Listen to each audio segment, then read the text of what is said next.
dia diduga dengan keikhlasan dia berpuasa, sama ada dia sanggup pergi kelas telah mendapat satu pahala untuk belajar. Lepas tu dia ditambahkan lagi dengan pahala berpuasa dia, jadi Allah boleh gandakan pahala dia. Jadi disitulah setiap orang itu punya pahala yang berbeza.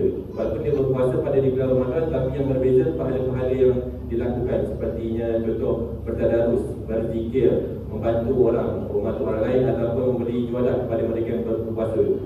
Seperti dalam surah Hud ayat 119, Allah telah berfirman, wasbir fa inna Allah la yudhi'u ajral muslimin. Maksudnya, dan bersabarlah, sesungguhnya Allah tidak akan menghilangkan pahala orang-orang yang melakukan kebaikan. Jadi sini kita perlu bersabar. Walaupun kita diduga dengan cabaran, mungkin ketika kita berpuasa kita rasa tak bersemangat, tapi sebenarnya itu adalah hanya godaan.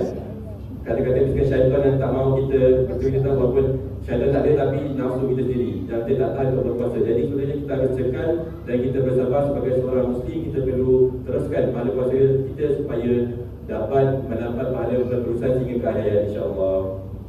Sekian sahaja dari saya. Wassalamualaikum warahmatullahi wabarakatuh.